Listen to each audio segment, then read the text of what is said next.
Okay, today, live review, Laphroaig Càirdeas 2024 Cask Favorites 10-year-old, um, which, for some of you who already know, this was my whiskey of the year last year, so that might be some kind of hint that this might receive a good score.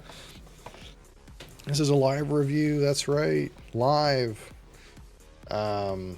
Of course, this is distilled at the Laphroaig Distillery on Islay, and it is owned by Suntory Global Spirits, which also owns, like Jim Beam and Maker's Mark and Alberta Premium and Canadian Club and all that stuff.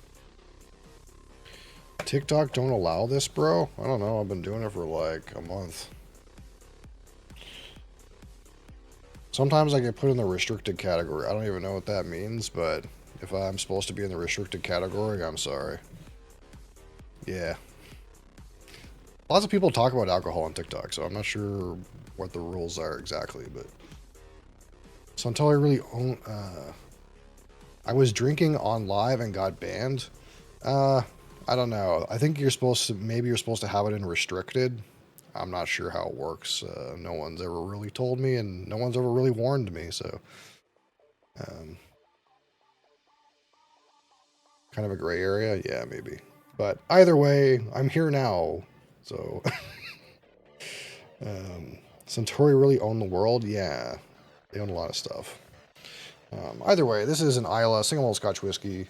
It is 52.4% ABV or 104.8 proof. It is non-chill filtered, and it is also natural color.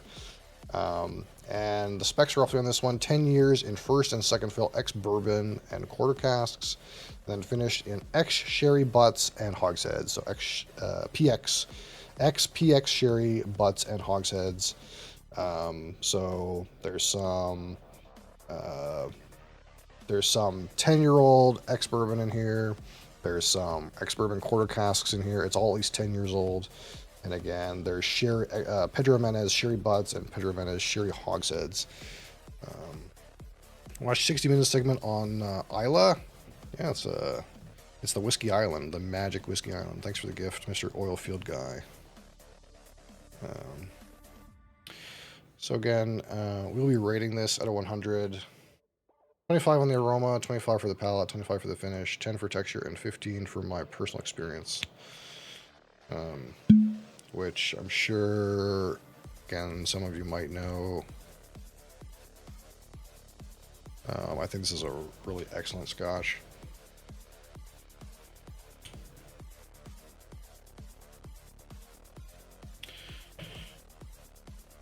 All right.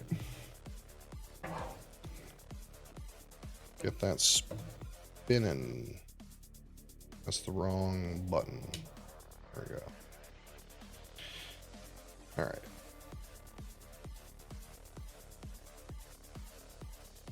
It's kind of a little over pour for me, but I mean, it's a great whiskey, so why not? So that's natural color.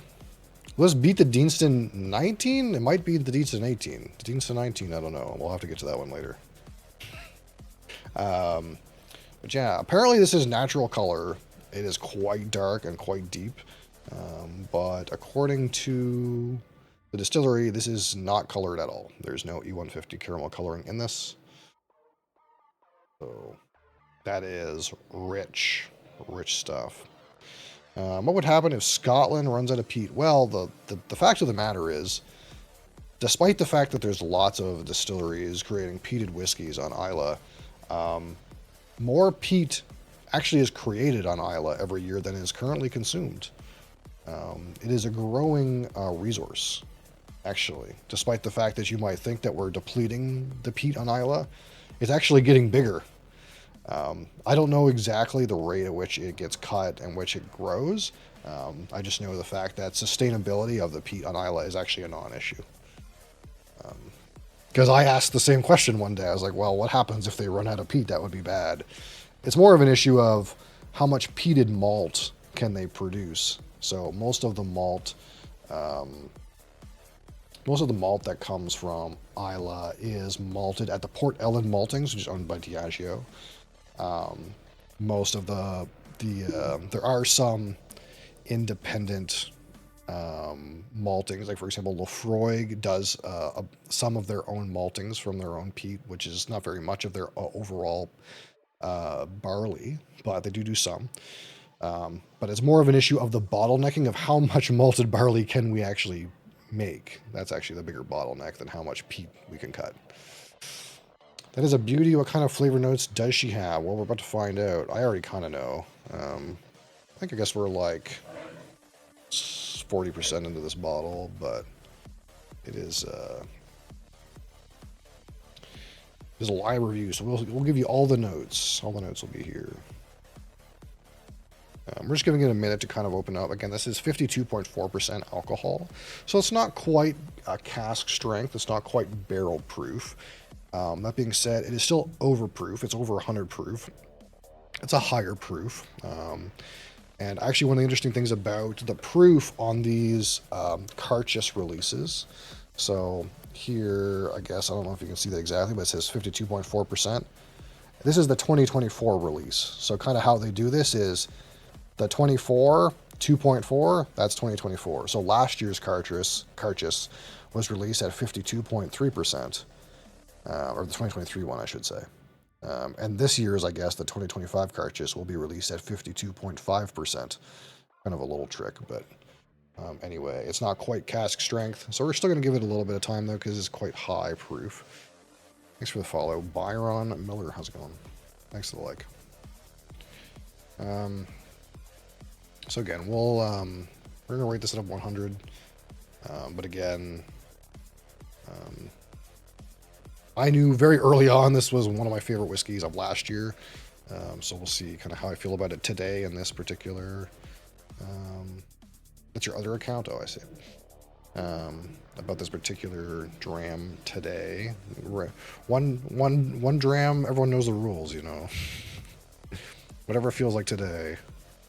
This has actually been open quite a while with some good amount of air, so I'm actually curious to see if this actually appreciated even this amount of time.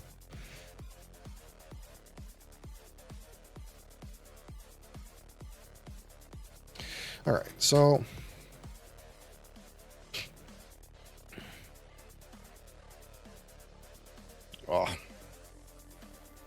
there's a lot of flavor right at the gate.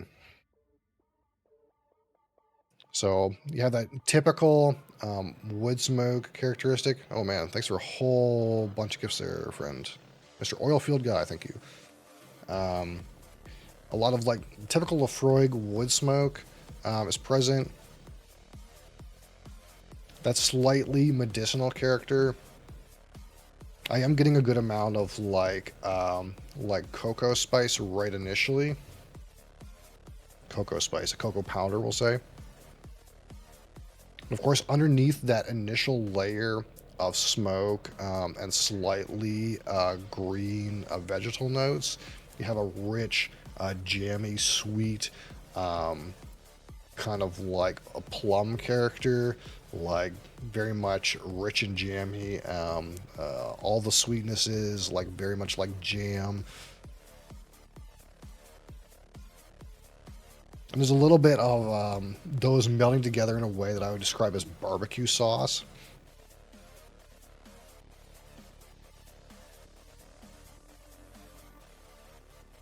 Of course, with Laphroaig, you still have all that wood smoke, that slightly kind of like medicinal peat character, that kind of Band-Aid iodine kind of note.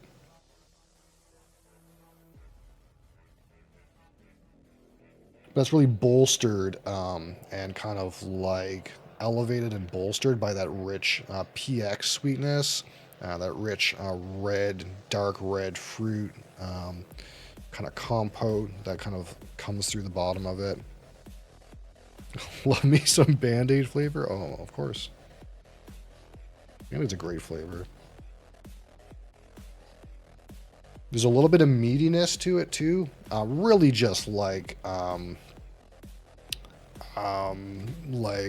barbecue ribs.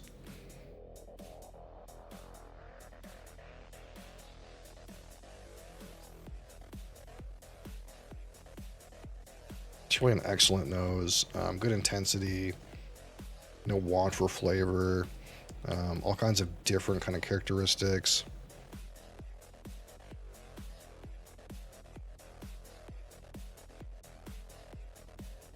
I could pretty much live in this nose for quite a while.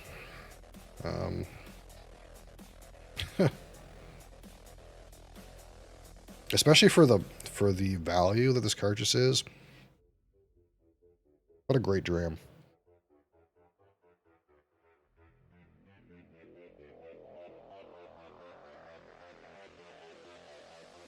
I'm getting a little bit of like char,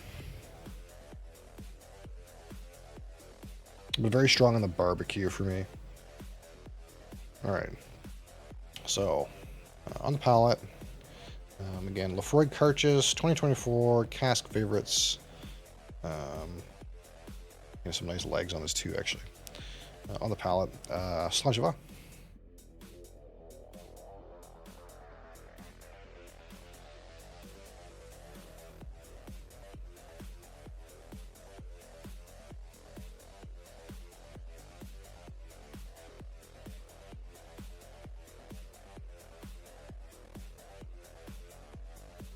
Oh.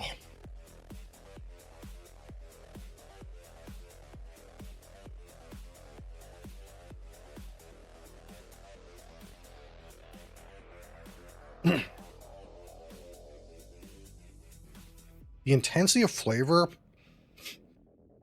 on this whiskey is like so strong. It makes me confused sometimes. Like the last review we did was of the Lot 40 Explorations #1 peated quarter cask, and that was at 55.5% ABV. And on that palate of that whiskey, there was really just not much intensity of flavor. It was still pretty much low intensity of flavors, despite having being quite a high alcohol percentage. And this one is less alcohol and it's firing all cylinders. It's just so intense and so flavorful. It just goes to show that like alcohol isn't the end all be all to flavor. There's a certain level of quality in the making that, you know, again, just because something is cask strength or 40% alcohol doesn't necessarily mean that it's intense in flavor or lesser in flavor. They're good indicators, but I've definitely had plenty of whiskeys that have a high proof and don't provide nearly as much flavor, and then this one is just slapping.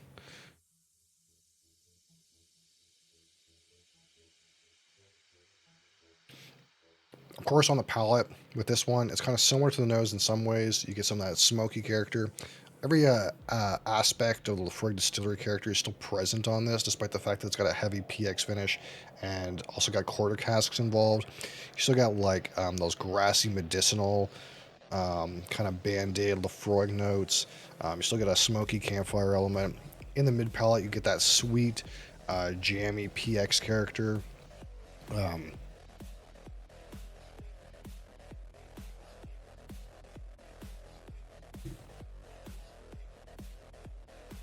So we do about 3 sips usually, and we'll start writing some numbers.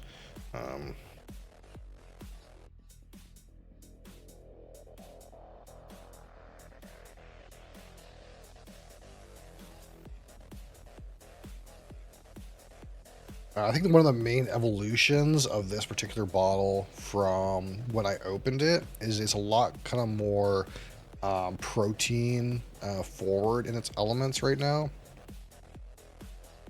I'm getting way more of that like meat, grilled meat, smoked meat character that maybe was hidden by the PX before.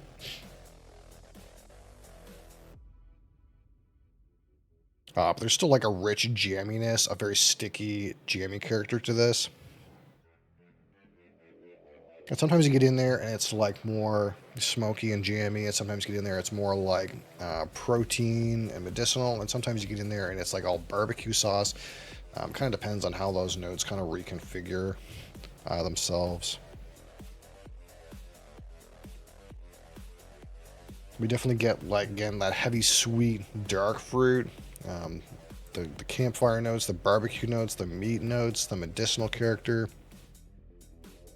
A little bit lacking on this is like some of that like earthy sludginess that sometimes you get with heavily peated whiskeys.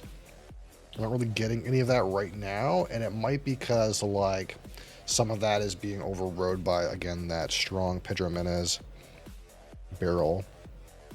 But that's not even like, you know, if the part you're gonna like override a little bit is like the bitter earthy part of the whiskey, some people will be okay with that. Kagan, how's it going? Yeah, I do remember you. Welcome back.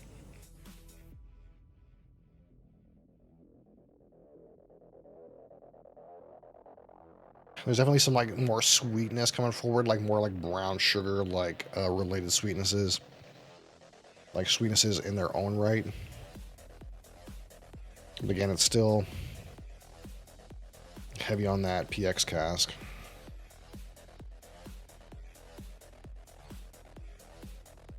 Again, so much flavor on this on the palate.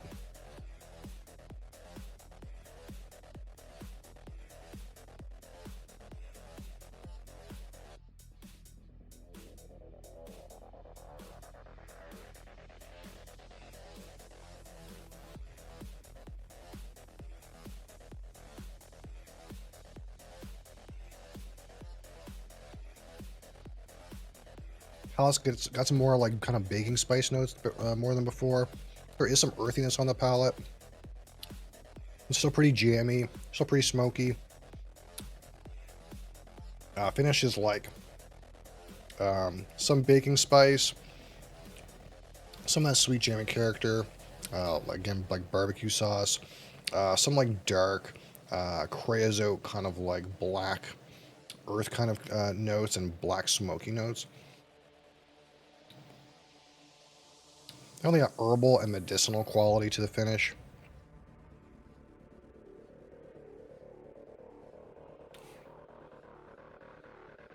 Finish is like long minus, so it's not like forever and ever. It does hit a point, but it's still pretty good.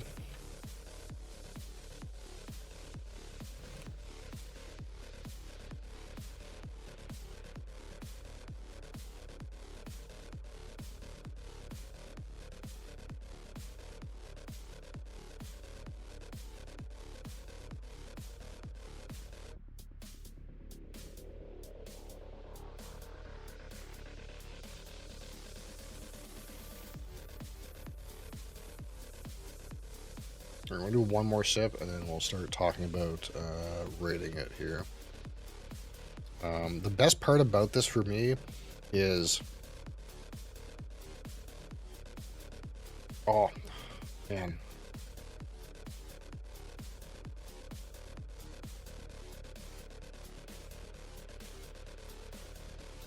It's again that rich, smoky Isla Scotch that you already know and you already love and you already know what it is, and it's not at all being obstructed by that Pedro Menez cask finish, but you're still getting a strong addition of those PX related notes, and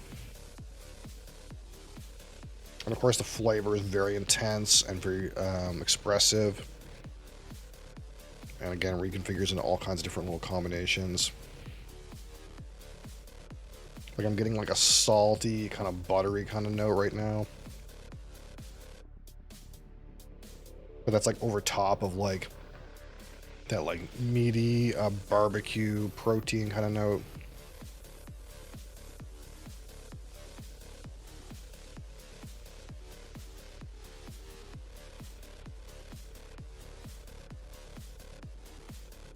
Oh, this is so good, man. it's so good. It's so good. But yeah, if it isn't obvious, I recommend this bottle. Before we score this, just to be clear, you should try this. If you can get some of this, do it. It's so good. It's so good. And again, I purchased this for example, less money than the Laphroaig 10 Sherry Oak. It cost me less money to buy this than the Laphroaig 10 Sherry Oak. So I don't know if that's true in all markets, But the sherry oak was more expensive than this by $9 for me. What a value, really. Stop, stop watching you make me want alcohol at 10:30 on a Monday. This one's so good, Cap. It's so good.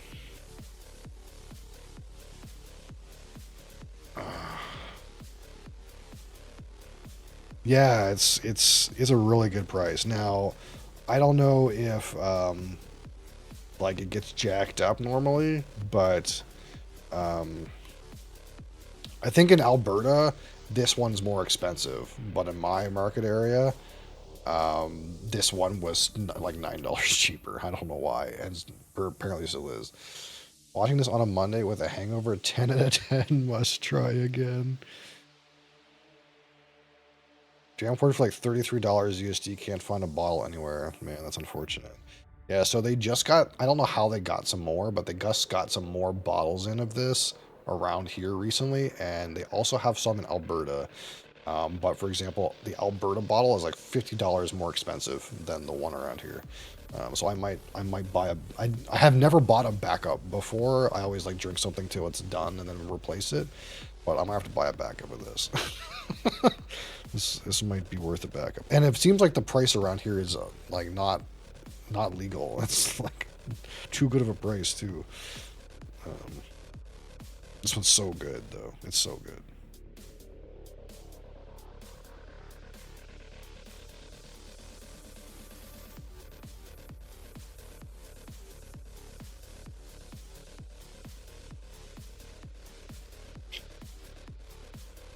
I feel like I'm getting like a grilled pear out of this now. Almost like I'm getting some of those like orchard fruity characters are kind of in. They're kind of in there a little bit.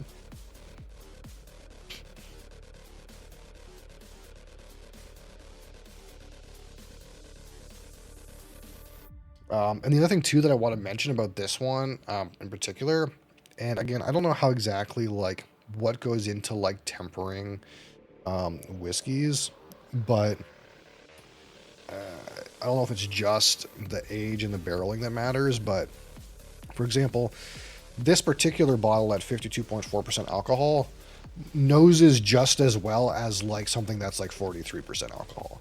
Like there's no kind of like singe or fieriness or burn or obstruction in the nosing of this.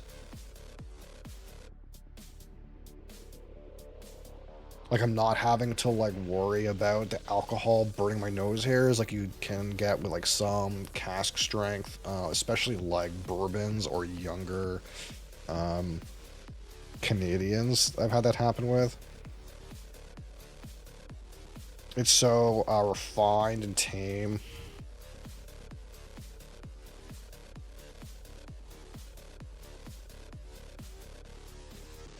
So man, it's well crafted. Really is.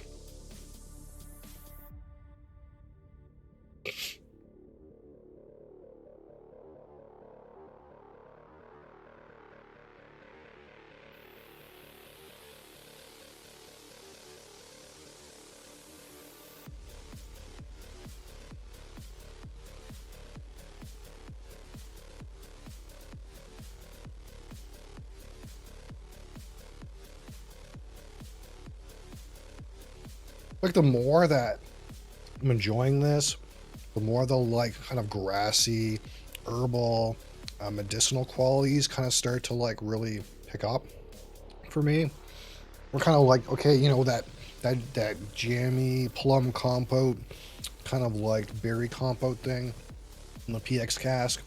Yeah, we got that, and it's still in there a little bit, but it's like that kind of is like fading. Sorry, fading to the background more, and kind of like more of the like medicinal, grassy, kind of green peat qualities are kind of like showing. Despite the fact that they're all like again on this kind of bed of sweetness.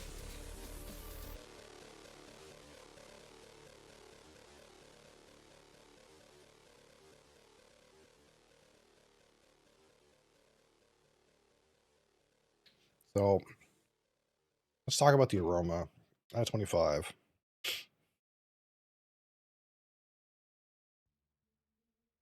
Let's try to be objective here. Let's not be too biased. I love this bottle. So I'm trying to be the most objective as possible. But it's got a lot to love.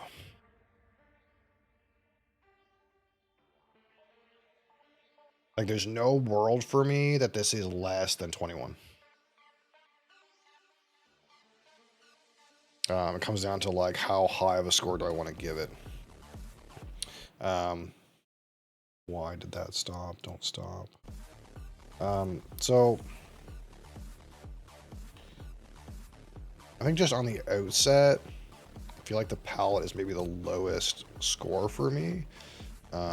It's still a very good score, but it's probably the lowest score for me.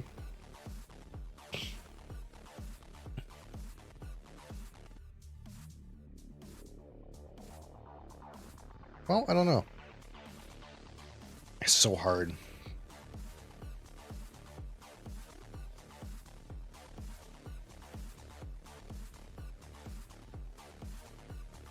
I have to decide if this is like more than 22.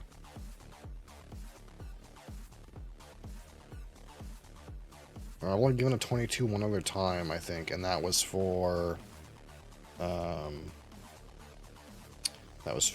the Shelter Point Smoke Point aroma. I think I gave that a 22.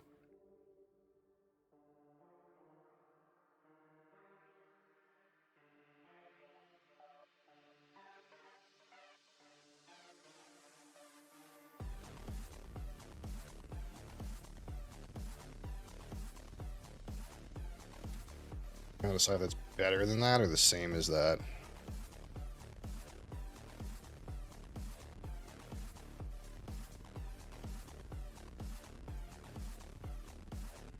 The Shelter Point Smoke Point had way better variations and the like emerging combinations of notes. This one is like got more intense notes though. The intensity of the aromas on this one is much better, but the complexity of the aromas is probably like maybe a little worse.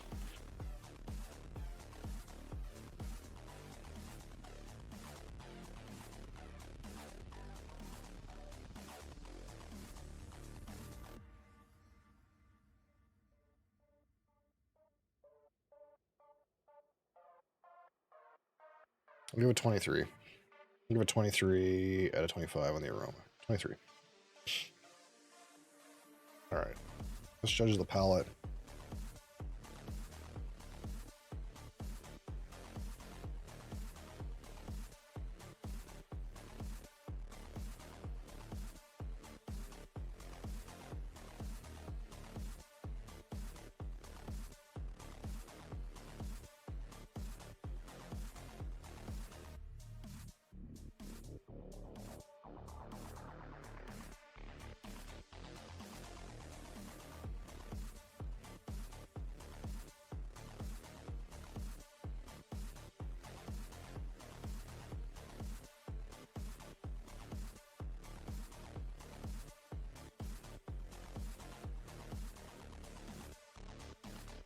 Getting that same kind of like smoky, medicinal, grassy notes are in there on like a bed of rich, sweet PX notes.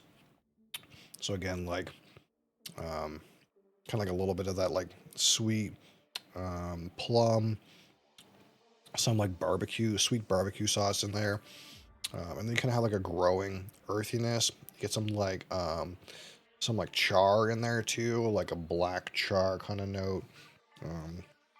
Black burnt wood smokiness kind of a present too, with a little bit of like baking spice elements. It is quite a slapper. Great intensity of flavors.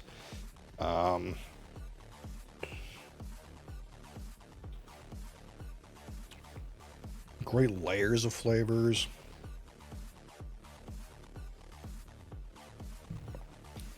I'll give the palate 22.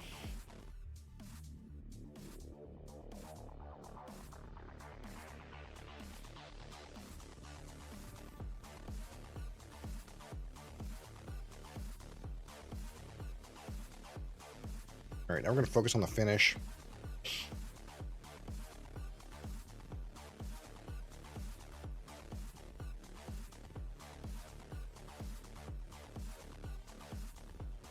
I haven't even like spent a moment to think about the texture here.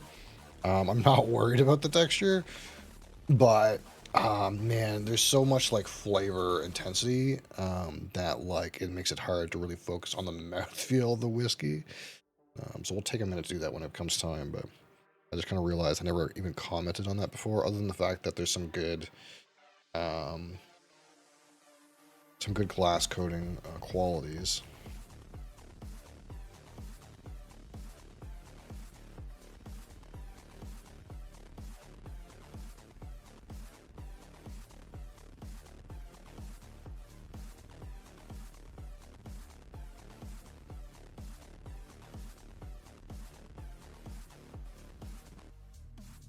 At the start of the finish, you get a really intense hit of like spice and grass and medicinal character and sweetness and wood smoke, creosote.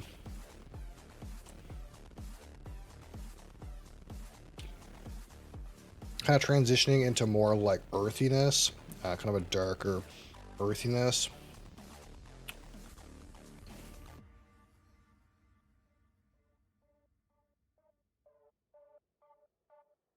Some dark chocolate notes now.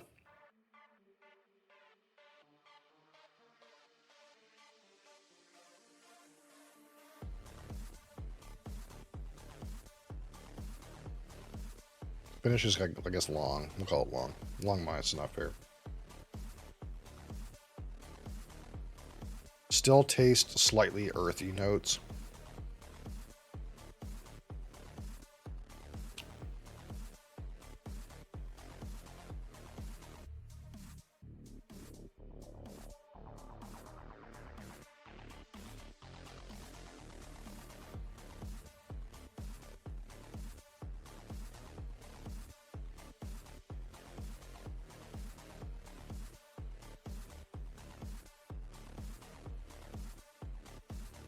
We finished 23.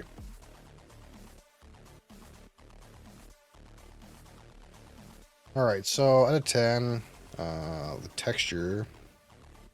I'm gonna give myself a minute to just chill here, and we'll focus on the texture.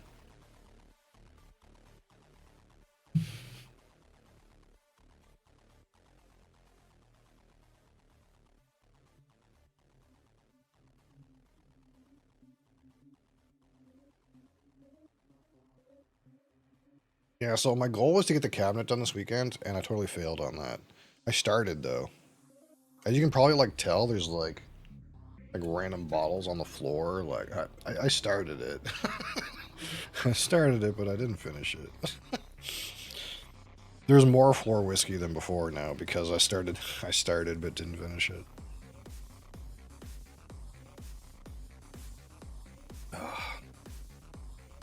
Hopefully we'll get there next weekend, maybe. I don't know.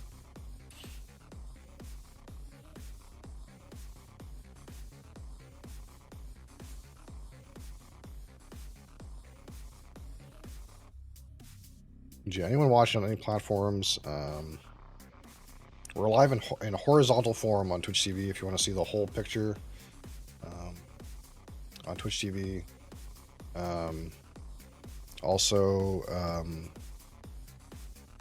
Also, there's a Discord link and on the profile of every platform. If you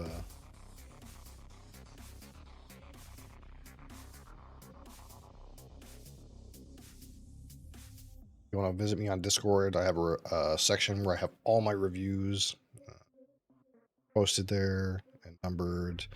And also, we post these on the YouTube, so you can find me on YouTube as well. So regardless of which platform you're on, YouTube, TikTok, Kick, Twitch TV, there's always more. There's always a little more. I got you. All right, so on the texture.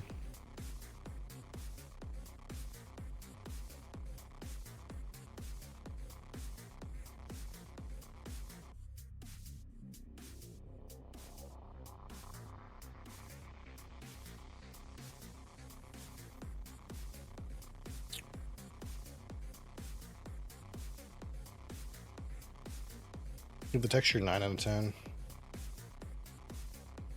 Very thick, quite oily, great mouthfeel.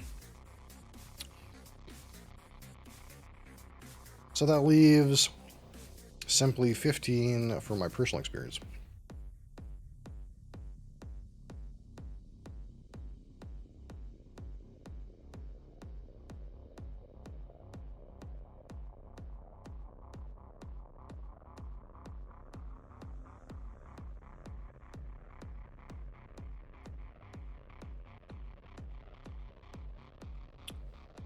So this particular whiskey,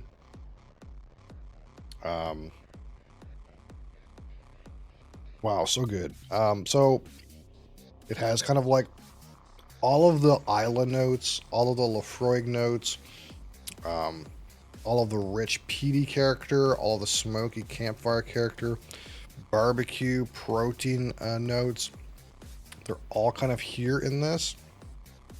But you have another layer of like that PX kind of sweet, super jammy, thick, sweet and sugary kind of characteristics on this one.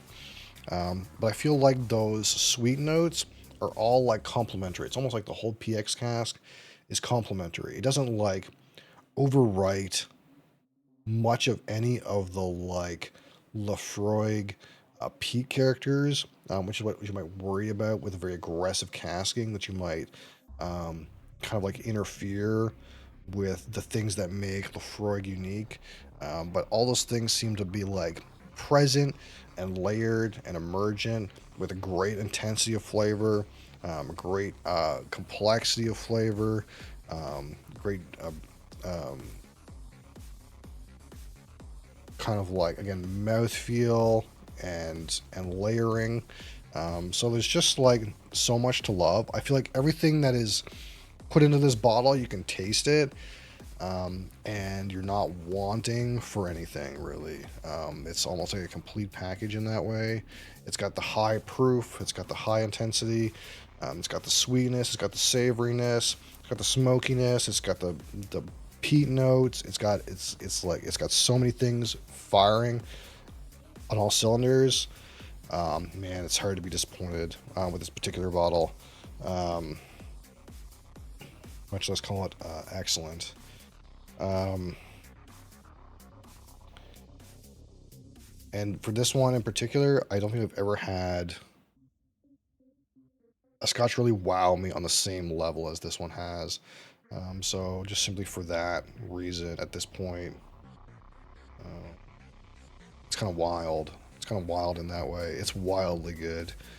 And I would definitely recommend anyone to try it if you're into peated Scotch whiskey. Get a bottle of this one. It's so good. 13 out of 15. A wild whiskey. It's wild. So if we add this together, 23 and 22 and 23 and 9 and 13 is 90. 90 points! I'll call this 90 points. 90 out of 100. Excellent. An excellent whiskey.